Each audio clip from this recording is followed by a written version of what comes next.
joining me on this, your In-Ring Rundown. I am your NKAK Double G, and all my fellow and future outlaws, you know this is now the place to be. The show that tries to fill the gap and give you those itty-bitty little titty pieces of Raw each and every week.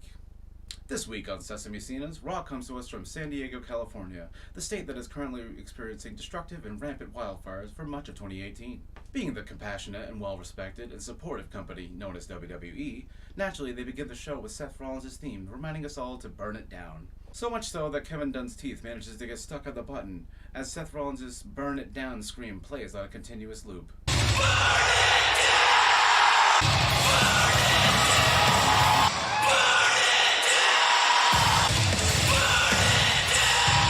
Burn it down, G-G-G-G-G-G-G, burn it down, G-G-G-G-G-G-G, burn it down, G-G-G-G-G-G, is this annoying? Yeah, G-G-G-G-G, we're totally not insensitive, G-G-G-G-G-G. Seth Rollins begins the night by claiming that he can no longer stand idly by and let Raw continue on the way that it has, that Baron Corbin's general manager position has been yucky at best, so he calls him out for some very important things. Well, I'd like to take this time to extend an invitation to Baron Corbin. So Corbin, come on down here. It's time for you to hear some things. That's right, Corbin. I have important things to tell you. This stuff cannot be ignored. I may have errands that I need to run. There are happenings happening that may happen to matter. Seth Rollins. Baron Corbin comes down to the ring, explaining that if Seth Rollins wants his attention, he must be a good little boy and meet him in his office like the rest of the roster. But of course, Seth is not hearing any of this, as he continues to berate Corbin about the quality of Raw over the past 3 weeks, even to go so far to say that it just plain sucks. I certainly love a show that berates its own product over the past few weeks. That's very effective in getting me to care about it. Don't you remember that episode of How I Met Your Mother where Ted Mosby looked at the camera and said, "Man, my acting from 3 weeks ago just was really crappy. Don't you all agree?" While I no doubt agree with most of Seth's words, it's almost like WWE may have forgotten what their mantra was 20 years ago. We in the WWF think that you, the audience, are quite frankly tired of having your intelligence insulted. Yeah, about insulting our intelligence, huh? And now, I'm not going to act like that mantra wasn't dropped at least 10 years ago, but at least have the decency to treat us all that we don't know that Corbin's just an on-screen boss. That Vince wrote the show about 3.5 hours before he even went live, and he's basically giving us the equivalent of, screw the rules, I have money. Seth Rollins, his way with words is just so good. What you've been doing as general manager-elect is not okay. It is not right. It is wrong. It is not okay. It may not even be right, but most importantly, it is wrong. Seth carries on, explaining that Baron Corbin has absolutely no idea what to do with the roster that he has in the back, claiming such things that the Revival should be competing for the tag team championships instead of competing in Lucha House Party matches, whatever the hell that is. I'm starting to wonder if Seth watched my video from last week.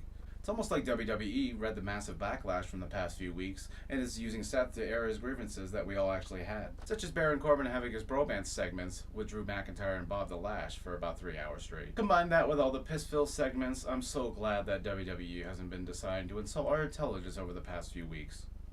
Oh, hey there, Vince. I don't care what you think, I don't care what the locker room thinks, and I sure as hell don't care what you think. Tell me something I don't know. Baron Corbin declares that he will be the permanent general manager of Raw after he defeats Braun Strowman by forfeit at TLC, when suddenly he performs possibly the most accurate impression of Vince talking to any employee he's ever interviewed. Starting that very next night on Raw, until the day you quit, I am gonna put you through hell! After some more back and forth squabbling, Seth eventually goats Baron Corbin into a match by being a grown man screaming "coward" over and over again. But not just any match, this is a TLC match for the first time in 6 years. There's not really anything funny here, I was actually pretty excited for this match. Coming up next is a 2 vs 3 handicap match for some stupid reason, where the tag team titles are being defended by AOP and Tyrion Lannister, who I'm pretty sure is still in developmental, so I'm not sure what he's doing there. The less hot version of Charlie Caruso is so good on the mic. Expected to be defending your Intercontinental Championship against Baron Corbin tonight, but right before your TLC match. Why did the AOP just get a jobber entrance? Why did the AOP just get a jobber entrance? Why did the current tag team champions just get a jobber entrance? Oh my god, Gable has a new rope, they have a new entrance, oh my god, they are definitely winning. Corey Graves, he has a way with words. Renee, if Drake Maverick pinned Chad Gable again, would it be like a Rocky sequel? Rocky 2 or 3. I mean, 4 was my favorite, but it'd be just as inspiring. Yeah, sure. Why not? A 130-pound man with a head the size of Luigi definitely serves to increase the credibility of a dismal tag team division that probably could be held by the fact if this was just a one regular 2-on-2 match. Well played, Corey. Well played. Corey had sent Dwayne a text earlier today about a pitch for a new movie that has still gone unanswered, so he tries a more direct approach. Come on, Rock! Hey, Corey, what did you say to Dwayne when he was too afraid to go on the trampoline with you? Come on, Rock! Hey, Corey, what did you say to everyone when you and Dwayne went to that orgy last week? Come on, Rock! I don't fucking think so. Oh, no! Africa! Oh my God! He weighs 100 pounds. They weigh 280 each. One of them could have caught them. I could have caught him. Herpes could have caught him. Michael Cole, he's there to help you across the street. Yeah, it's really calling things straight down the middle lately. Oh my goodness. That was sarcasm, of course. Gee, you fucking think? Michael Cole mistakes Bobby Roode for a fighting-type Pokemon and ends up using his last Ultra Ball on him. Perched up top. Bobby Roode caught. This incredibly credible match ends with Drake Maverick wanting to get the pinfall on Bobby Roode 2 weeks in a row, but is instantly rolled up by him for the win as the AOP stand back in disbelief. Remember a time when these guys were intimidating and the WWE knew how to build new stars? Me neither. Corey Graves, he is sad face. Drew McIntyre and Bobby Lashley, and because of that, guys like Drew McIntyre have benefited. Last week... Is it because Michael Cole's talking? It's probably definitely because Michael Cole's talking. Natty enters the ring with a full set of silly putty already on her lips and begins the promo by crying. Pushed to tears, of course, by the death of her late father, Jim the Anvil Neidhart, and the mocking that has been done by Ruby Riott over the past few weeks. She claims she has always worn her heart on her sleeve, you know, her giant fucking Legion of Doom sleeves, and that Ruby Riott doesn't understand at all the hardship she has gone through to overcome getting into the WWE. Punch the owner of the company, Vince McMahon, in the face? Ruby, I had to overcome all of that. Yes, that was definitely an obstacle for you when you were 5. Natty manages to carry on making everything look like it's being played in 75% speed, saying that she will dedicate this match versus Ruby Riott to her father, Jim the Anvil Neidhart. That's nice, Natty, but that doesn't really change anything. I'm a dick. Ruby Riott comes out to the ramp, claiming that Natty is always seen crying, and then she strikes her with this brutal line. Natty, you don't need respect. What you need is to get yourself a good counselor. That's not a bad idea, but there's a good chance that we'll all need one after this segment. Ruby manages to reveal the coolest fucking table of all time and says that she's going to put Natty through it at TLC, making them closer than ever. If anything, WWE needs to start selling that table as merchandise, because holy shit, that is the coolest table on the planet. I would eat off that table. I want that table. Natty ends the promo by crying. Ruby might have a point there. We're treated to a selfie promo by Dolph Ziggler, who says that he's the one that plugged Drew McIntyre from obscurity, and after defeating him last week, he can put him right back out there. And then Dolph Ziggler commits serious copyright infringement. And just so there's no confusion, I'm not the good guy here, and I'm not the bad guy. I'm Dolph Roman Ziggler. Reigns. He's not a good guy, he's not a bad guy, he's just forgetful. Hone his skills in the Far East. Just say Japan. My God. Drew McIntyre comes out for his match, and Michael Cole just cannot contain it. I want to get into that about Drew in just a little bit, Renee. I bet you do, Cole. I bet you do. Cole is on a roll with his whole commentary thing. He went and reinvented himself and came back meaner, badder, bigger than ever. Yes, but somehow when you say it, it just sounds so much worse. 10 months. It finally took them 10 months to fix Finn Balor's turtle shell neck. 10 months! Drew cuts a promo claiming that backstage, there's nothing but a bunch of boys, raising alarms for the CPA that the WWE might be harboring small children. Also claiming that he is the only man, only adult, backstage. Which may not be the best light to paint yourself in, Drew. He also claims that he doesn't care if Dolph Ziggler thinks he's a good guy. He doesn't care if he thinks he's a bad guy. He just cares that he's... Roman Reigns. Dolph comes out for his match against the hybrid athlete, Drew McIntyre. Whatever the hell an hybrid athlete is, did he merge with a griffin? Is he the griffin? Is he like a Namekian and can absorb other willing humans?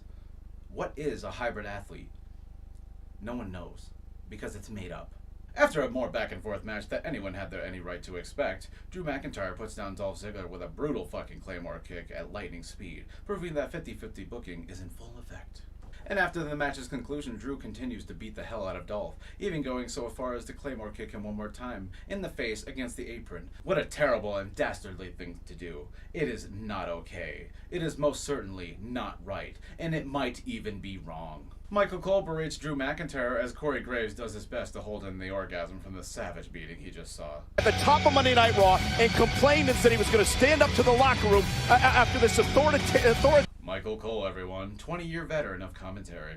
And you want to know why the WWE Universe is being tuned off and turned off because of all these actions? I'm so terped and tuned and turned on right now. Bayley comes out to take on Alicia Fox in a pointless match before the Mixed Match Challenge tomorrow. And Renee makes a sound that I can only describe as quirky. No one's better at having their friends not be there for them than Bayley.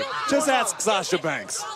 You're really so... Midway through the match, Bayley gets distracted by the Singh brothers dancing on the apron, so no one's really surprised because she's a child, and then Apollo Crews comes to join the ring to even out the odds. All it takes is one punch to inflict maximum damage to Jinder Mahal. And now Jinder Mahal in trouble! Apollo Crews certainly evening the playing. This is definitely PG. Bayley picks up the win with the belly to botch to Broly to Bayley, and the 12 people that are going to watch the Mixed Match Challenge tomorrow are very excited about the conclusion of this match. Dean Ambrose is seen backstage somehow have stolen Sabretooth's jacket, claiming that Seth Rollins keeps himself in the spotlight by calling himself the architect, because those are definitely the most popular people on the planet. Not rock stars, not movie stars, not PewDiePie, but architects. Ted Mosby. Charlie Caruso asked Dean Ambrose that if Roman Reigns was aware of all the things that he's been doing, how would he approve? Really, Charlie? If he was aware? I mean, it's not like he can't just watch the frickin' show or anything. Although I'm pretty sure that Vince McMahon probably finally did something this week because Roman Reigns himself said, "I'm gonna stop watching if you don't make it better." Charlie shows Dean a 5-hour-long promotional package, claiming that he wants to get his opinion on the matters that have happened in the past 6 to 7 weeks. Because that makes total sense, and we're gonna ask him now instead of, a month ago, and then we're gonna ask him about stuff he just did last week. Sure. Also, am I just supposed to believe that they just sat there the entire time and he said nothing? They pretty much just went out on a date. Elias joins us in the ring, strumming his guitar for everyone's enjoyment, saying that hitting little children in the back of the head with a guitar is not high on his priority list.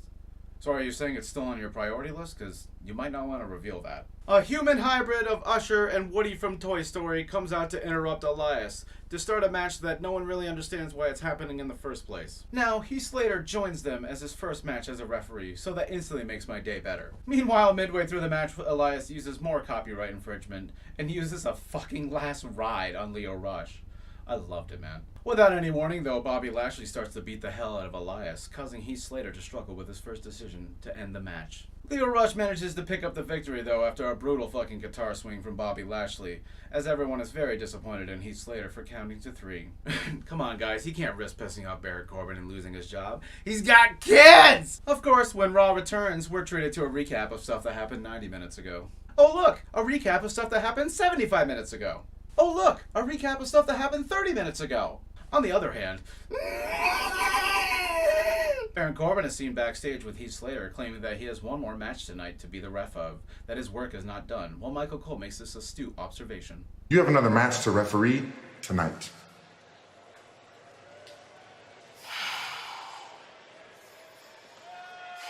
I'm putting Slater to work. Yeah, that doesn't sound like white supremacy or anything. Alexa Bliss comes out, giving even my Valentine a run for her money, here to moderate a face-to-face interaction between Ronda Rousey and Nia Jax. The human equivalent of indigestion makes her way to the ring, and before her face-to-face confrontation can start, she claims that she must make a statement. And with all the badassery of a sophomore and high schooler, she's gonna beat up Ronda Rousey real bad, man. I realize Ronda comes from a world where you have to talk trash to hype up a fight. I don't talk trash. No, because that would require you to have actual mic skills. I am a 6-foot-tall, 300-pound Samoan woman. You heard it first here, ladies and gentlemen. Not only is she becoming the female equivalent of the Big Show, but she is sick and twisted and she wants to play a game. Nia continues not talking trash as a bomb goes off inside the microphone, and oh my god, my ears are bleeding! This hand that's gonna be holding my title! Can I talk? Ronda comes out to the ring to save us all from Nia Jax's promo skills, claiming that she doesn't want to strike poses, she doesn't want to talk, she wants to fight. So of course, as soon as she gets to the ring and Nia Jax gets out, she is immediately blocked by the magical barrier of the 3 feet between inside the ring and on the floor, even though she could just go right onto the ropes. She wants to fight. Ember Moon comes out as backup with her theme song playing because that's realistic, and then no one throws any punches because holy shit, this is exciting. Tamina and Ember have an exciting match full of rest holds and near falls, and somehow Ember manages to steal Jericho's codebreaker in the middle. Ronda Rousey in defense mode throws Nia Jax over the gates with a scary amount of ease as Ember Moon picks up the victory with a flying Stone Cold Stunner. Corbin is backstage on another date with Charlie Caruso, saying that he will win his match on TLC by forfeit, so people would be sad if he didn't get to see him compete in a TLC match tonight with Seth. Yes, very sad indeed. Michael Cole has breaking news that is somehow already on his list of notes that he got at the beginning of the night, claiming that the match between Elias and Bobby Lashley will now be a ladder match with a guitar hanging from the top, and Renee Young takes this chance to be adorable and out of touch. As a weapon, breaking news right now. That's why TLC is one of my favorite pay-per-views of all And don't forget time. Yes, of course, naturally. I love all the guitars that are normally featured in tables, ladders, and chairs. Can't you tell how often they're featured just by the name of the pay-per-view? The USA Network does not approve of Renee Young. Corbin said he wasn't finished yet. And Corbin's not finished yet, just having more people. We are then treated to another promotional package of Lars Sullivan, a man who is said to be the hottest free agent and who will be a game changer in Raw and SmackDown, and definitely not just another Snitsky clone that will last maybe 6 months or so. And with a description such as The Freak and his moveset being labeled a catastrophic earthquake, we can be assured that his attributes were not created by a 9-year-old. Heath has literally been waiting 5 days to ref this match as Seth Rollins' theme entrance returns to normal after all the complaints about advocating for California fires earlier in the night. Renee Young comes dangerously close to breaking the PG rating.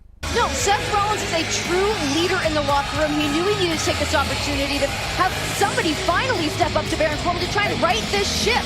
You better watch your damn mouth, girl. As Seth and Corbin begin their TLC match for the main event of Raw, Corey explains that the height difference between them is what will be the deciding factor.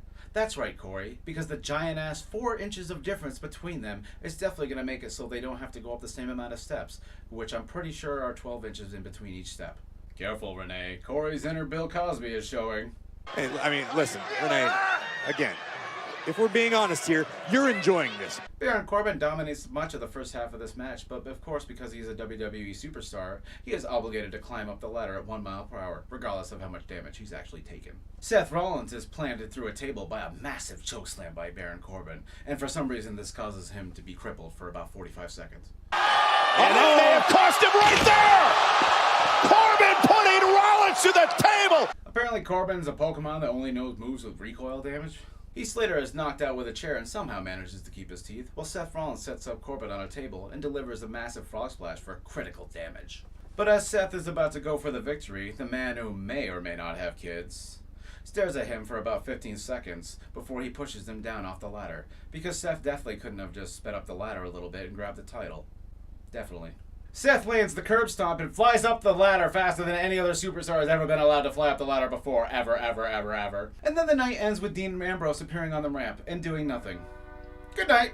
Well, that's it for this week's rundown, ladies and gentlemen. Tune in next week where I try to find a jacket that didn't cost me $3 at a thrift store. If I can say the one thing that WWE has taught me over the years is that being who you are, being that larger-than-life character that you think you can be, is worth it.